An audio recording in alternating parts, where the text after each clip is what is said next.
Their minds were as clear and untroubled as the pale and cloudless sky, which hung like a canopy over their heads. They were untouched by illness, pain, or desire. Lauren Oliver, Delirium. And this week, I am stitching a new page of the D&D Sal by Taylor and Cromwell on 32 count. Lugana died in Tombstone by Lappin' Loops. Welcome back to another week of stitching and reading. This week I finished The Witch, the Sword, and the Cursed Knights by Alexandria Rodgers. So this was a middle school grade action adventure book. Let's try to get this to focus.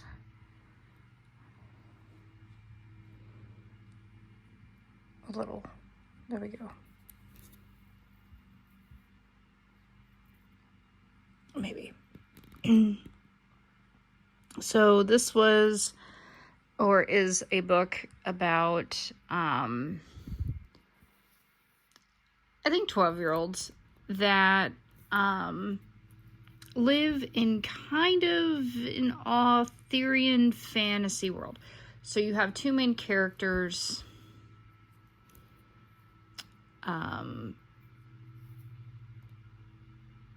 whose names I don't remember, but you have the girl, and she lives in one of the fantasy realms. There's 25 and a half realms, and as the book continues on, it like drops world history, and it's got asterisks that tell you more about world history. So the chronicler of this, often pats themselves on the back or makes little side notes, and the girl's name might be Elise. And Caedmon, I cannot pronounce the boy's name. So, in the history of this world, there used to be basically one realm, King Arthur and his knights, and magic was abundant, but it kind of turned cancerous, and the witches probably caused it, probably did not. And Camelot fell, the island fell, the realm fell, and those near it. So, hundreds of years later, you have these separate realms, and then you have the Knights of the Round Table that protect the realms, but they are weakening. So, throughout any of the realms, you can be drafted into the service of the Knights of the Round Table, and that's what we have, is 2 draftees. So you have the girl who has a drop of fairy magic in her, making her a fairy, but she is most definitely a witch. And her mother, well, her family, her mother, the multiple great grandchildren of Cinderella, and her sister is getting married and is a princess and is a royal affair. Well, our main character is not.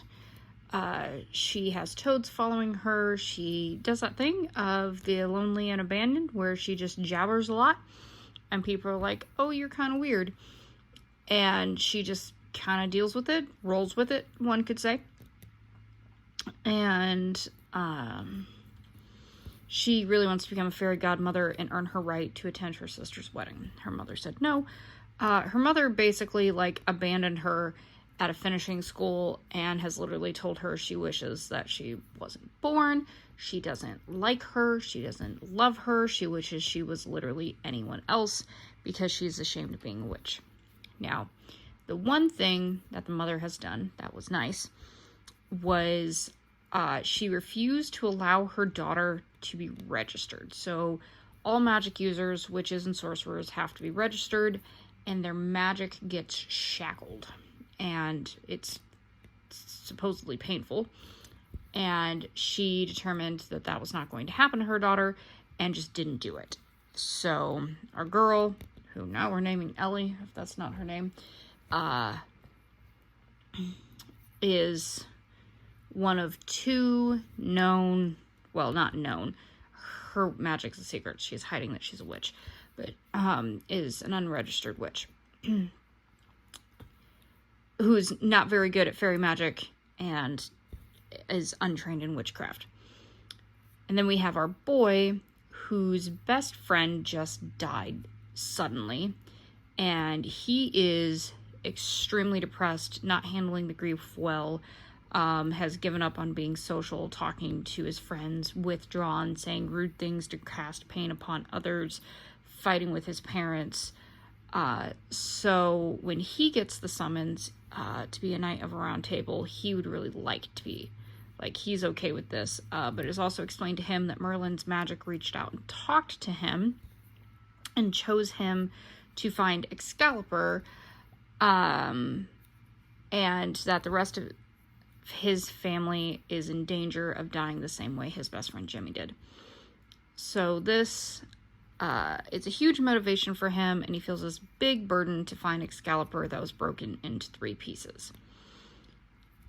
And so the two of them show up at the Chateau de Chevaliers, the Night Castle, and it's any other basic I'm in school but training to become a great warrior book setting from there. They do a lot of things that are dangerous that you wouldn't typically put a normal human being through. Everyone thinks that, like, taking poisons to become resistant is normal. They learned how to do magic. They fight. They learn swordplay. So, the boy, he definitely focuses on sword, while the girl focuses on magic. And she starts to awaken her witch's magic after more and more experiences. So the boy finds out that there is a curse on his, well, not quite his family, but there's a curse, and that is part of what killed his best friend and is weakening the knights. And the curse, they find out, was cast by an unregistered witch, and only an unregistered witch would be powerful enough to counter the curse. There comes the girl that we're calling Ellie. So they do have some other friends helping them. They have a skeletal type fairy creature that I can't pronounce, and named Roxy. They have the familiar Bianca the cat. They have the toads. They have a girl, Lorena, who is a princess and a daughter of the family that shackles the witches. So naturally, the two girls don't get along.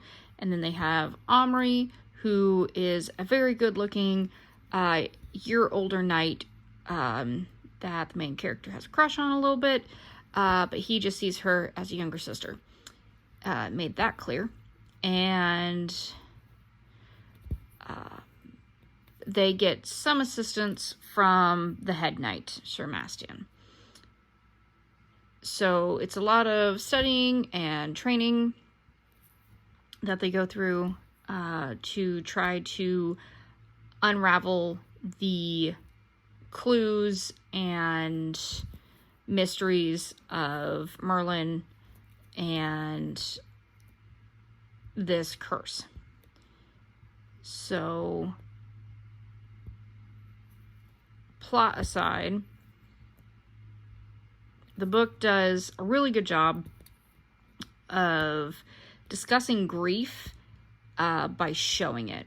It's showing the stages of our main character being, withdrawn, sad, not willing to eat, wanting to also perish himself, lashing out at his family, not feeling like he himself is living right now.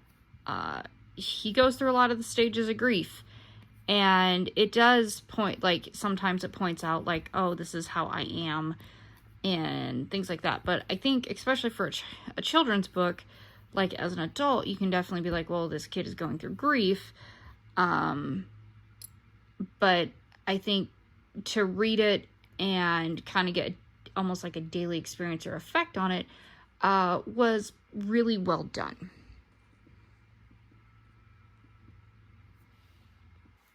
The book is very fast-paced.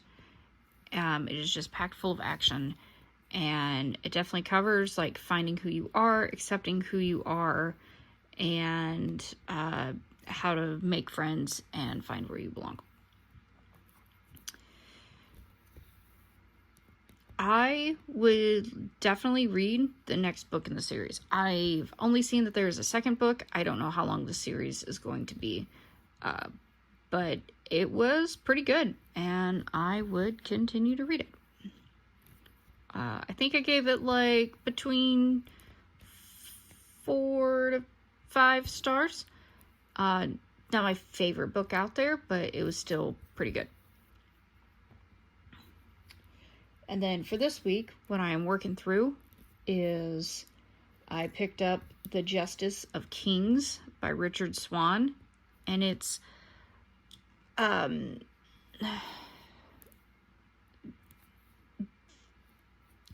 a kind of dark adventure book with so the main character is the female Heather. Really rocking the names today. But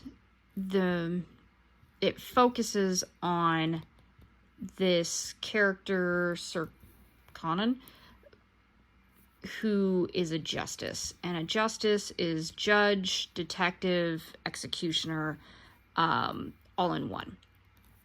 So at the beginning, I assumed it'd kind of be kind of Sherlock Holmesy, where they travel around and solve all of these cases. But that is not quite what's happening. It is kind of the story told through the main character's recollections, and her going back through. So she's the clerk, and her going back through her notes to explain what happened in this big event that we could just call the fall of this society or something along those lines.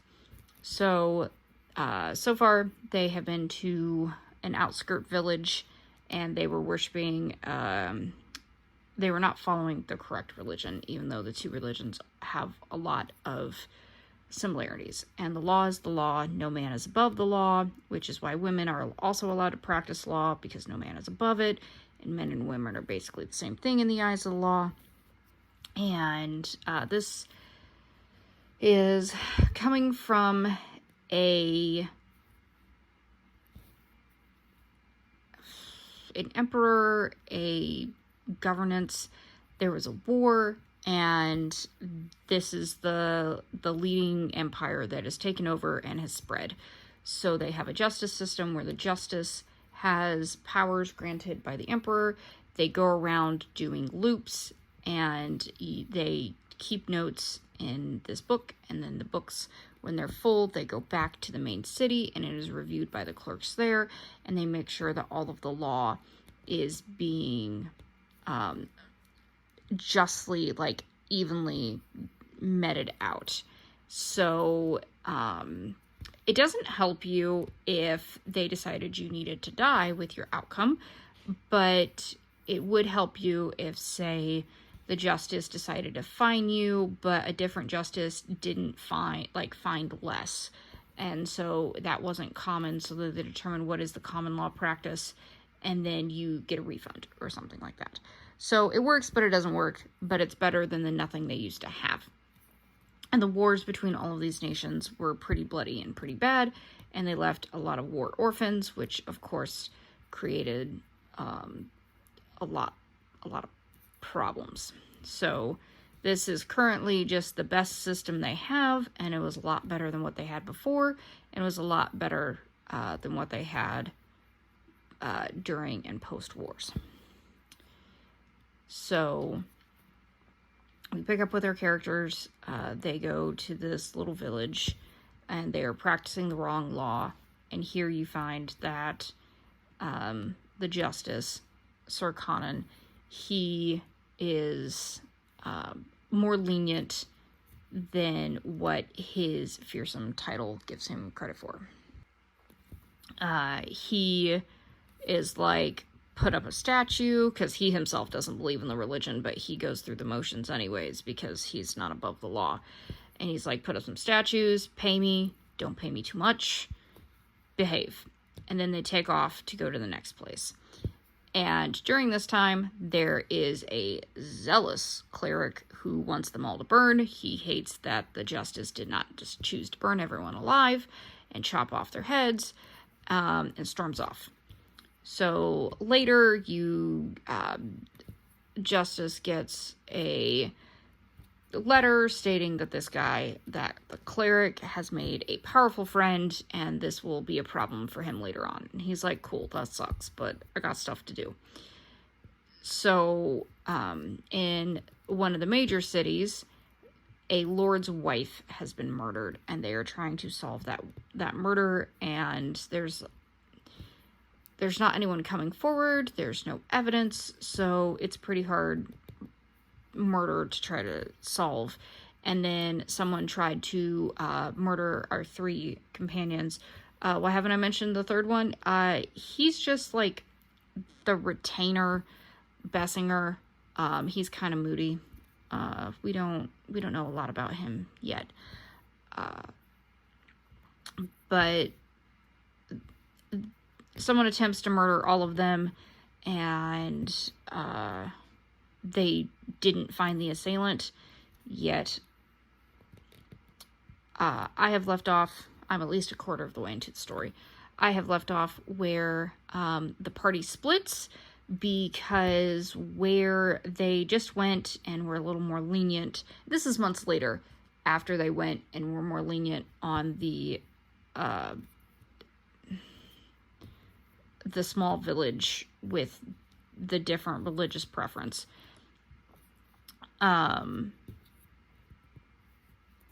They got an urgent summons to go back because that priest burned the whole village and decided to not listen to the decree of the justices'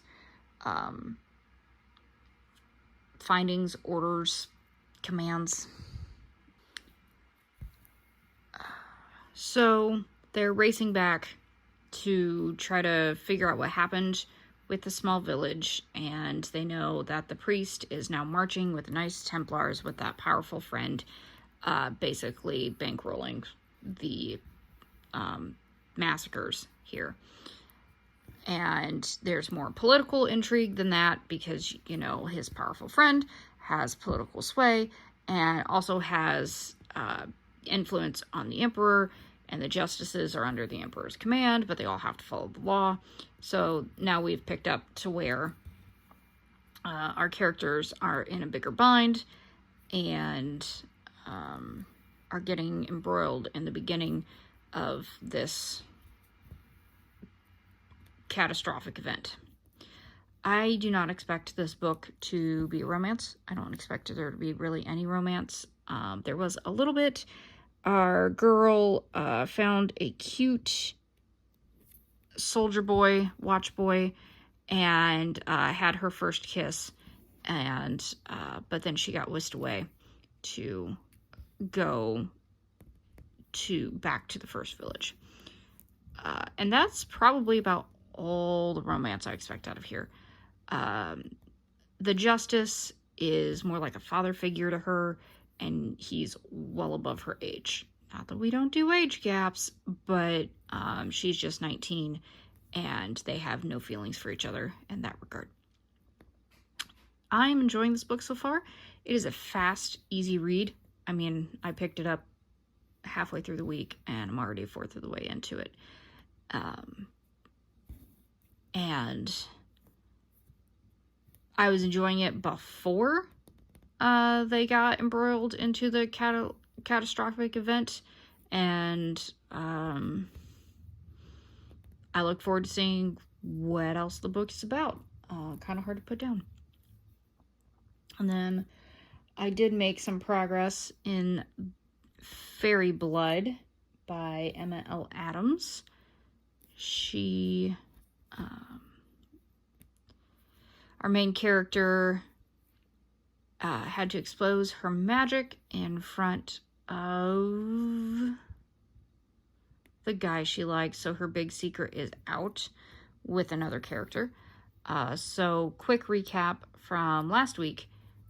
This is a paranormal romance set in a world where people have magic, and it's kind of divided into districts after fairy invaded, and our character is hiding a secret that she has fairy magic because she was a changeling and she killed an immortal fairy and has part of his magic, and has managed to, I guess, go between the realms. And so she is a mercenary, and she is trying to find where these missing children went. And she's working with the mage, who is kind of her enemy, to help find these missing children. So they got trapped or misled by a fairy, telling them that if they went to this creepy abandoned factory, that they would find the children. They did not find the children. Instead, they found a very powerful fairy that tried to kill them, and she had to use her special fairy magic and took a knife for the mage guy, whose name is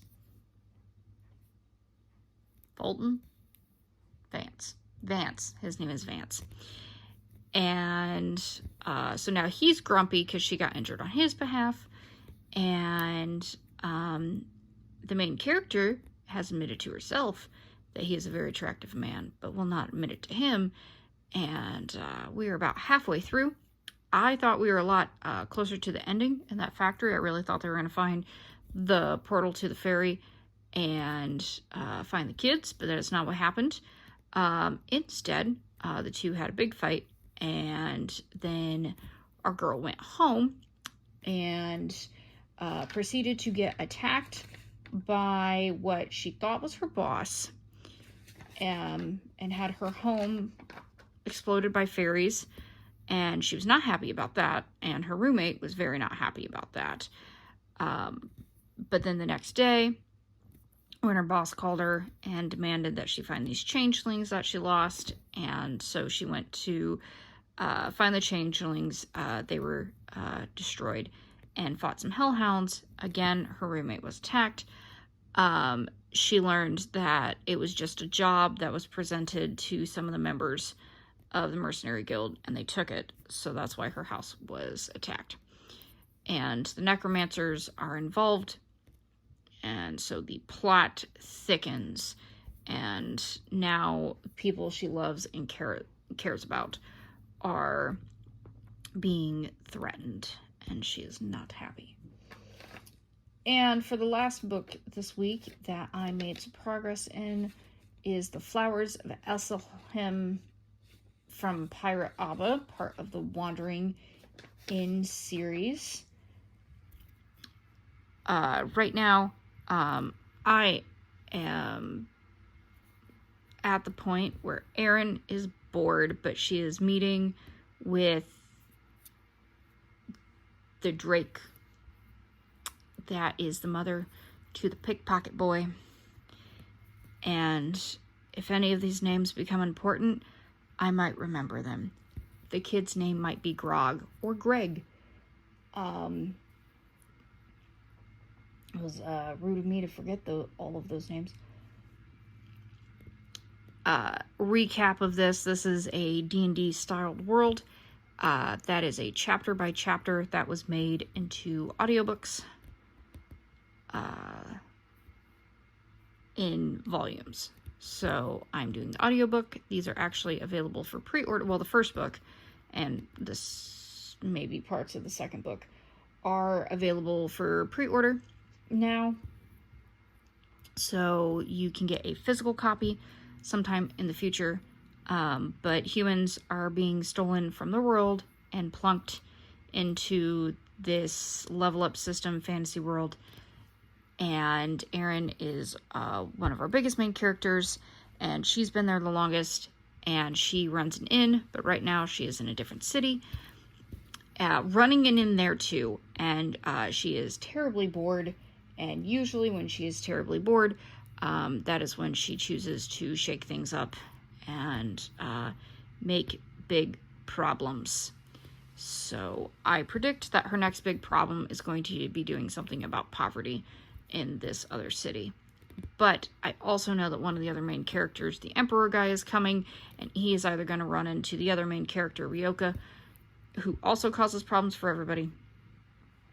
Nope, I have that backwards. He is not going to Erin's town. He's going to Ryoka's town. Those two are meeting in the city of adventurers. Erin is by herself right now, surrounded by Ryoka's friends, despite her not knowing anyone.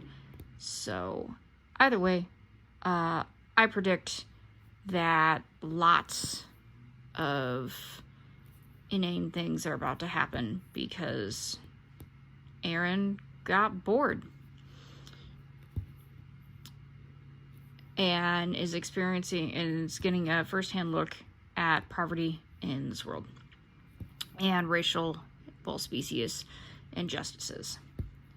So, yeah. May your stitches and words this week be plenty.